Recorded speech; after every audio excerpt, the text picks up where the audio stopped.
Good afternoon, or good evening, as the case may be, or good morning for that matter. I was going to give this talk live during Zoom, but because there is a lot of information in here, I thought it would just be easier for you to be able to go back and forth and pause during this presentation. So this is a talk on online research tools for the final projects. So the characteristic of each of the final projects, the presentation and the final paper, is that you're expected to look up maybe 2 to 3 papers from the primary literature. You can do more if you want, but that's the minimum you need for the highest possible grade. So let's back up a little bit and talk about why the library is important. So this is the joke, that a month in the lab can save you an hour in the library. And this is true even if you are working in R&D in industry or in academia or in a class. You will always need to be able to access information from the primary literature.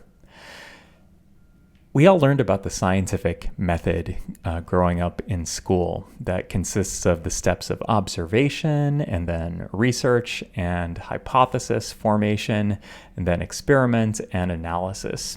What we don't tell you in 5th grade is that a lot of this can actually be done only in the library. In principle, a lot of our missing knowledge, let's say in science and engineering, has actually already been done or could be pieced together from experiments or theories that other people have done. So once you get to the end of this process, you iterate back here, you draw some conclusions from the analysis, you make more observations, and then you can decide whether or not your experiment falsified or supported your hypothesis. So this is a secret, that much or all of this process can be done simply by reading in principle. Of course, there are pieces of information that are completely missing, or they were studied in some other context and need to be redone, and of course that's all true. But a lot of times, if you were to ask a scientific question, it might be out there, the answer might be out there, or maybe 90% of the answer might be out there, and then the essence of the scholarship that you are doing or the research that you are doing is to fill in that last 10%. Okay, so this is a talk on online research tools, and because online subscriptions are expensive, there are very few institutions, except maybe the Library of Congress, that subscribes to everything. And that's true of UCSD as well. However, because paper subscriptions are relatively cheap, pretty much every journal can be found in hard copy in the library. And most of those can also be found online if UCSD subscribes to the digital version. To do this from home during COVID, you need to be on the VPN. If you're on the campus network, it's not a problem. You'll get logged in automatically to the publisher's websites. And anything funded by NIH is available on PubMed Central, and you don't need the VPN for that. There are many document types that you will find online, and those include online books. And if you're learning a subject for the first time, a book or a book chapter is often the best place to start looking. Now, books come in 2 different broad categories, and they are completely different in their teaching potential. The absolute best place to get to learn a subject for the first time is from what's called a single author monograph.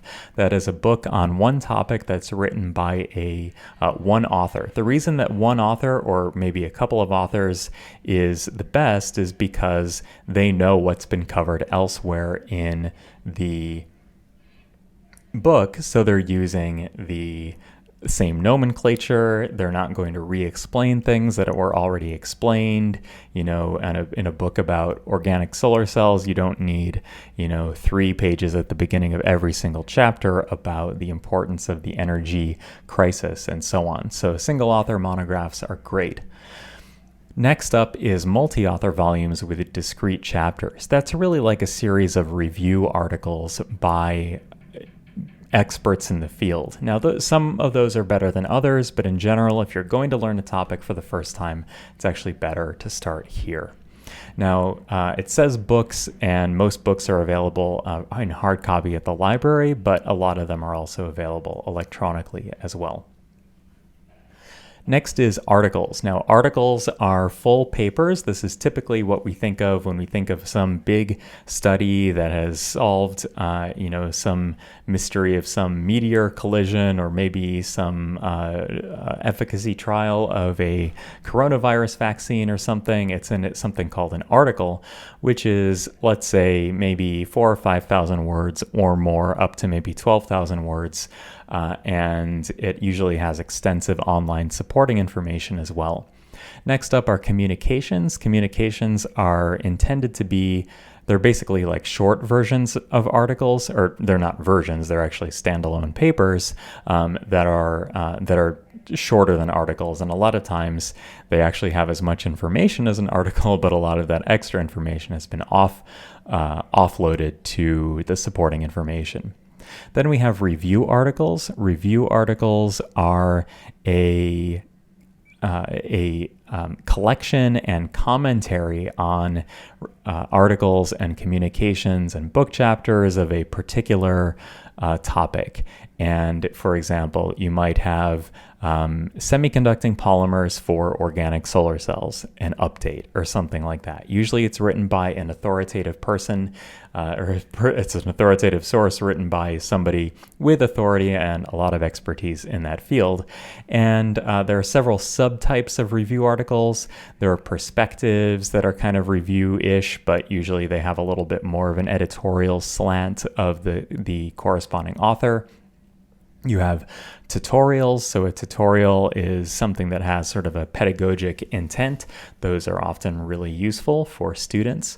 Then you have accounts papers. Accounts papers are largely a review of a researcher's own research output, and sometimes they tell the story about how that particular research came to be at a fairly fine-grained detail. And then mini reviews are basically just reviews, but depending on the journal, they have some sort of length limit. Sometimes it's like 4 journal pages. Okay, so the next few slides, I'll talk about a few different places where you can find these articles. So you don't find the articles on the library website. You find them through these other third-party services. And then you go to that journal page, or the page for the article, and you click on find full text at UCSD or something like that. So Google Scholar is a quick and dirty method. It's very user friendly. It just has one field that's basically the Google field, and you write whatever search terms you want in there.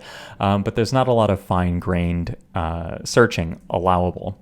It has a nice characteristic of being free, but it lacks refinement options, and I'll show you what I mean in contrast to some of the other types of electronic resources. In my opinion, it indexes too many document types. So there are things like theses that are, somebody's master's thesis from, somebody's master's thesis that may not be that scholarly of a resource, and patents and things will all sort of show up, and it will just give you a big dump of document types. Now, it is possible to go through there and refine them, but it actually takes a little bit more work to do that. So as a result, citation metrics are inflated. Sometimes you want to search for an article based on the number of times it's been cited, or sometimes you want to stalk one of your favorite scientists. So you look up the scientist on Google Scholar and find their profile, and then they have something called an H-index, which is the number of papers cited a certain number of times. So somebody with an H-index of 50 has 50 papers or more that were cited at least 50 times.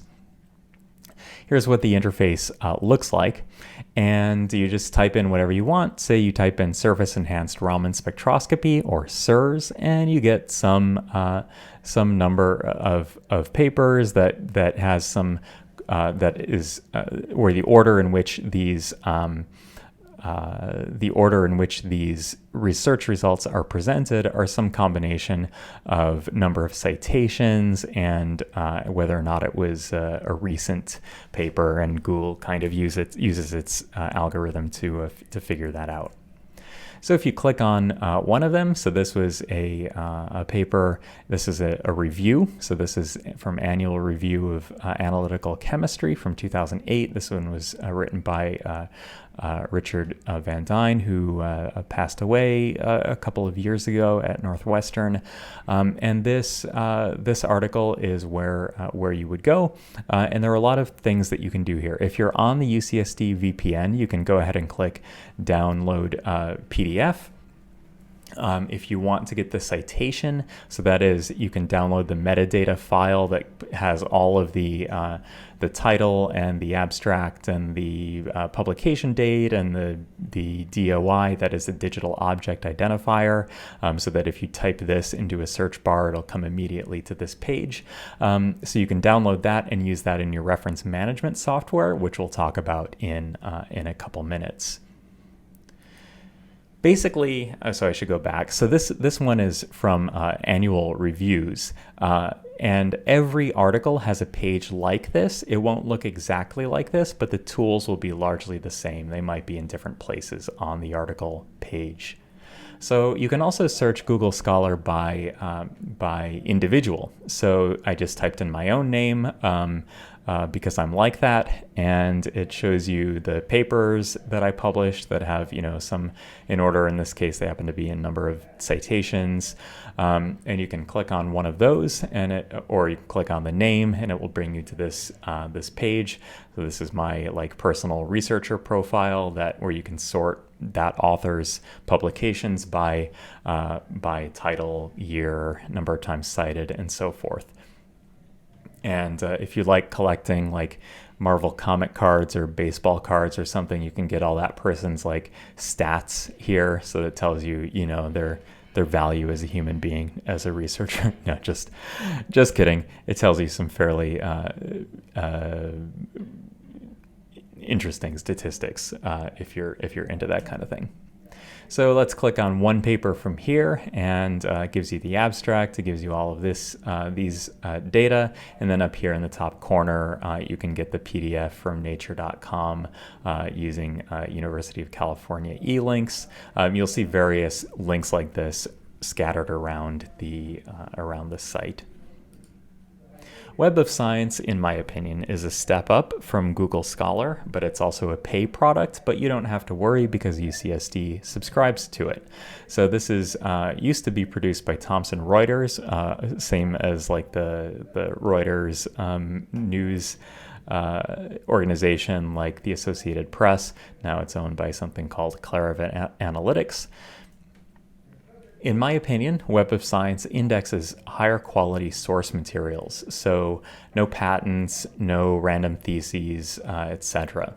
So just peer-reviewed literature it indexes. There are many more search criteria available.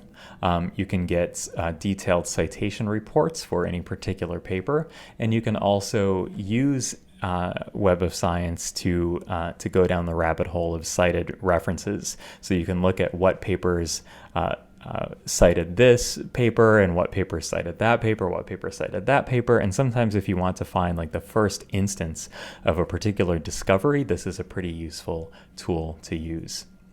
This is what the Web of Science interface looks like. So at first you get a single search field, and then you can add your topic to the right. So you could just type in surface enhanced Raman scattering if you wanted here, and it would bring you some random papers. But the good thing is that you can add all of these different refinement options. So you have 5 options, and you can even add more rows. So suppose you wanted a nanoparticle that was specifically gold, that was written by me, that was funded by the National Science Foundation, and that showed up in the journal Nano Letters. You could do that, and then maybe that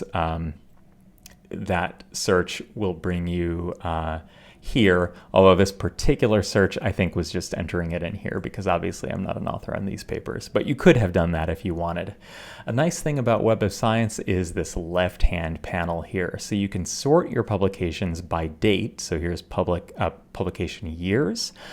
You can also look up, hot papers in the field, highly cited papers, whether or not the paper is open access, which matters for some journals where the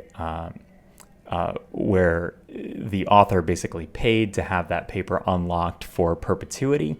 Then if you scroll down, this is the same page, but just scroll down, you can look into different categories. So you can click any of these boxes here. And then this is actually my favorite section. So document types. Because I just entered surface-enhanced Raman scattering, I didn't make the search criteria very specific. But if you add a bunch of authors and subtopics and stuff, these numbers, the numbers of a paper of hits will go down, and then this becomes a lot more useful. So what I would recommend to you as an undergraduate student is to click on this review box, and then click refine and rerun the search, because that will give you articles that are primarily intended for people who are entering the field for the first time. So that's going to be very useful to you. Book chapter could also be useful, except that not all books have electronic versions. Probably still a minority of them do, but if you know what to look for, you can get it from the UCSD library in a hard copy, and I think they have a drop-off or curbside delivery or curbside pickup service for that. Okay, now if your research that you're looking for was funded by the National Institutes of Health in the United States, then by law, that paper has to become available for free to everyone after a period of a 12-month embargo, unless it was an open access journal to begin with, in which case it's available immediately. So, you can also, if you're interested, get genomic data that's been published. Now, the problem here is that it doesn't search everything, so it does not index non-medical physical sciences unless that paper was funded by the NIH. So to be totally honest, I get really confused by all of these different terminologies that they use. So NCBI, PubMed Central, National Library of Medicine, but it's all sort of, related. Don't worry about that. I'm a professional in this area and I still don't really understand the difference between those. But you can basically enter using any of those different portals to access the papers. So this is what the researcher uses. So you go to NCBI and you submit your published manuscripts, and then they are eventually released 12 months after the date. Okay, so this is where you will probably go, PubMed Central. So you type in the topics up here and you search, and then right now it has 5.9 million articles. So a lot of biomedical research is already in there and can be accessed at any time by anybody, pretty much anywhere in the world. So when you type in my name, this brings up all the stuff that I've done that's funded by NIH. And then, of course, story of my life, it says, did you mean lipoma, which is a benign fat cell tumor, or not so benign if you have a lot of them? Anyway, so no, I did not mean lipoma. And then it brings up all of these papers that were funded by NIH. And if you click on one, this is an example. This is the author manuscript, so this is not in the same format that you would find the journal formatted, because that journalist or that paper is still copyrighted by the journal. So basically, they have the non-copy edited version, but same exact information, and it's all available online. Okay, another place that you might go is SciFinder Scholar, particularly if your work is related to chemistry, or if you need to enter a chemical structure. It's very hard to type the name of a chemical structure. So if you ever find yourself in the position of needing to search for ethanol or let's say or Taxol or something, and you have the structure but you don't have the name of it, you can draw the structure in SciFinder, which is super useful, and then it will go through every chemistry paper ever published pretty much, and it will search that structure for you. So reference management is something that everybody should know how to do eventually. So the first way that most people manage their references is just use the bibliography function on Microsoft Word, or maybe they even just type the references at the bottom and use a superscript. But if you're dealing with a paper that has, if you're writing a paper that has many references, you can use reference management software. So Word's bibliography function, I've never used it. I've heard bad things about it. LaTeX has some capability of doing this, but I'm kind of illiterate in LaTeX, but people that do use it tell me that managing references is possible and actually pretty streamlined through that method, but it does take some startup costs of learning how to use it. EndNote is the industry standard, but in my opinion, it is a very clunky product. It's very slow. It tends to crash Word, and you have to pay for it. In my opinion, the most elegant solution for most people is going to be something called Mendeley, which is a free product from Elsevier. And you might get ads at some point, but anyway, I haven't found that it's that difficult. What you do is you can, if you have been using EndNote, you can import EndNote libraries, but if not, you can just you can add your metadata files from the website of the paper that you were searching for, and you'll download something called a .ris file, and then you'll drag that file into Mendeley, and it will automatically populate the author's title, year, abstract, DOI, that's digital object identifier, and all that information. Then you also should install the plugin to Microsoft Word, and these are all of the EndNote, all of the Mendeley tabs here. So you go to Open Mendeley to drag your RIS files into the window, or insert or edit citations. So you click this where you want the reference to go. You select the reference from your Mendeley library. Then you click on Insert Bibliography, and then wherever the cursor is, it will insert the complete bibliography of all the papers that you have cited.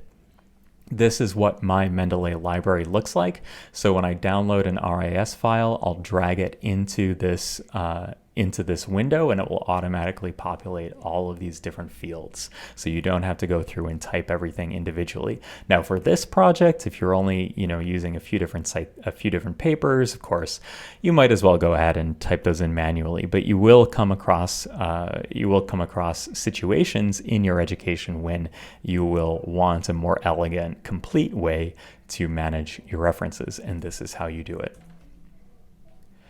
So just as a review, so I've kind of clicked on a random paper from ACS Energy Letters, and this is about heterostructured and hollow metal selenide nanocrystals, and this happens to be a paper from UCSD. So Alina Schimpf is a professor in our chemistry department.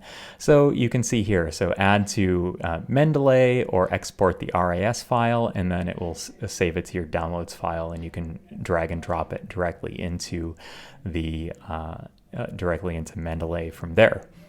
Also the option to click on the PDF if you're on the network. Also, almost every paper has a supporting information file, which is like the place where the really down and dirty details are of how the experiments were actually done. Sometimes the paper itself is written at a higher level. All right, that's the end of my presentation. I'm happy to answer questions by email or in class next time we have a Zoom session or in office hours. Take care. Bye-bye.